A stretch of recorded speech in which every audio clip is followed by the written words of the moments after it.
EAMCET scam పై CID విచారణకు సంబంధించి పూర్తి వివరాలు మా ప్రతినిధి శర్మ అందిస్తారు. Sharma, over to you. 50 కోట్ల వరకు డీల్ సాగినట్టు తెలుస్తుంది. మొత్తం 70 మంది విద్యార్థులు లబ్ధి పొందారన్నది ఇప్పటి వరకు ఉన్నటువంటి సమాచారం. మరి ఈ 70 విద్యార్థుల సంఖ్య మరింత పెరిగేటువంటి అవకాశాలు లేకపోలేదన్నది అధికార వర్గాల నుంచి వచ్చినటువంటి సమాచారం. ఒక్కో విద్యార్థి నుంచి 40 లక్షల నుంచి 70 లక్షల వరకు డీల్ కుదుర్చుకున్నట్టు తెలుస్తోంది. మొదట అడ్వాన్స్ గా 10 లక్షలు చెల్లించారు. అడ్వాన్స్ 10 లక్షలు చెల్లించిన తర్వాతే ఈ ప్రశ్నాపత్రం వాళ్లకు చేరవేసినట్టు తెలుస్తోంది.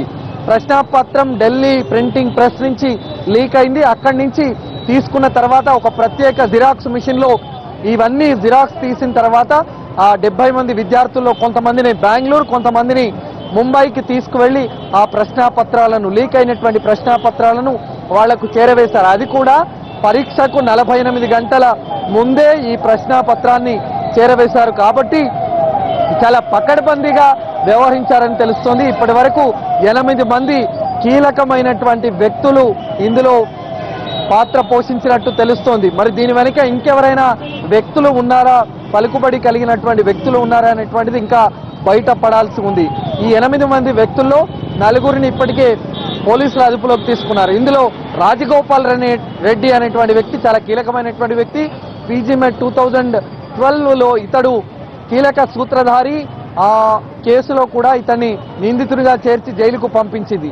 జైలు నుంచి వచ్చిన తర్వాత కూడా అతని వ్యవహారంలో ఎలాంటి మార్పు లేదు. మళ్ళీ ఇలాంటి స్కామ్కే తెరదించాడు. మరి మొత్తం వ్యవహారం వెనుక ఇతడే ఉన్నాడా లేకంటే ఇంకెవరైనా ఉన్నారా అనేటువంటిది కూడా తెలియాల్సి ఉంది.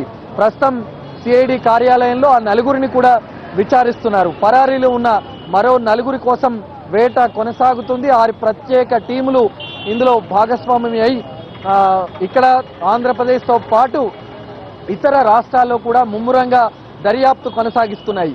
మరి రేపు ప్రభుత్వానికి సిఐడి నివేదిక ఇవ్వబోతోంది కాబట్టి మరి ఎంసెట్ రద్దు విషయంలో ప్రభుత్వం ఏం నిర్ణయం తీసుకుంటుందన్న దానిపైన ఉత్కంఠ కొనసాగుతుంది. ఇప్పటికే కొంతమంది విద్యార్థుల తల్లిదండ్రులు సచివాలయానికి వచ్చి ఎంసెట్ రద్దు చేయవద్దు, తమ పిల్లలు బాగా చదువుకున్న పరీక్ష రాశారు, వాళ్లకు మంచి ర్యాంకులు వచ్చాయి కాబట్టి కొంతమంది ఇలా వ్యవహరించడం వల్ల దీనికి ఒక అప్రదిష్ట వచ్చింది కాబట్టి వాళ్ళందరినీ దీంట్లో నుంచి తొలగించి మిగతా వాళ్ళందరినీ యథావిధిగా కౌన్సిలింగ్ సోమవారం నుంచి జరగబోయే కౌన్సిలింగ్ కు అనుమతించాలని వేడుకున్నారు. మరి సోమవారం నుంచి జరగబోయే కౌన్సిలింగ్ కూడా వాయిదా పడే అవకాశం ఉంది. ఆ లోపే దీనిపైన రద్దు పైన ఒక నిర్ణయం ప్రభుత్వం తీసుకునే అవకాశం కల్పిస్తుంది. రేపు నివేదిక తర్వాత ప్రభుత్వం ఏం చర్యలు తీసుకుంటుంది అన్నదానిపైనే ప్రస్తుతం ఉత్కంఠ కొనసాగుతోంది. Thank you Sharma. ఇక ఏపీ ఎంసెట్ లో వేలల్లో ర్యాంకులు వచ్చిన విద్యార్థులకు తెలంగాణ ఎంసెట్ 2లో మాత్రం 100 లోపు ర్యాంకులు వచ్చాయి. ఆ లిస్ట్ ను ఎన్టీవీ ఎక్స్క్లూజివ్ గా సంపాదించింది. రాజా వాసిరెడ్డి నేహా శివాని అనే విద్యార్థినికి ఏపీ ఎంసెట్ లో 13,698వ ర్యాంక్ రాగా తెలంగాణ ఎంసెట్ 2లో మాత్రం అనూహ్యంగా 23వ ర్యాంక్ వచ్చింది. అలాగే రాహుల్ అనే స్టూడెంట్ ఏపీలో 38,574వ ర్యాంక్ వస్తే తెలంగాణ ఎంసెట్ 2లో మాత్రం 152వ ర్యాంక్ వచ్చింది.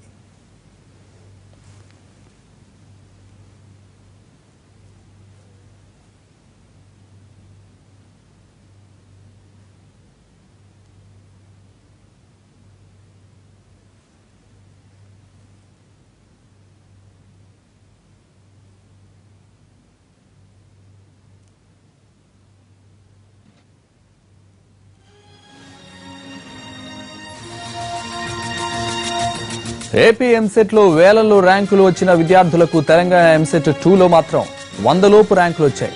ఆ లిస్ట్ ను ఎన్టీవీ ఎక్స్క్లూజివ్ గా సంపాదించింది. రాజా వాసిరెడ్డి నేహా శివాని అనే విద్యార్థినికి ఏపీ ఎంసెట్ లో 13,698వ ర్యాంక్ రాగా తెలంగాణ ఎంసెట్ 2లో మాత్రం అనూహ్యంగా 23వ ర్యాంక్ వచ్చింది. అలాగే రాహుల్ అనే స్టూడెంట్ ఏపీలో 38,574వ ర్యాంక్ వస్తే తెలంగాణలో ఎంసెట్ 2లో మాత్రం 152వ ర్యాంక్ వచ్చింది.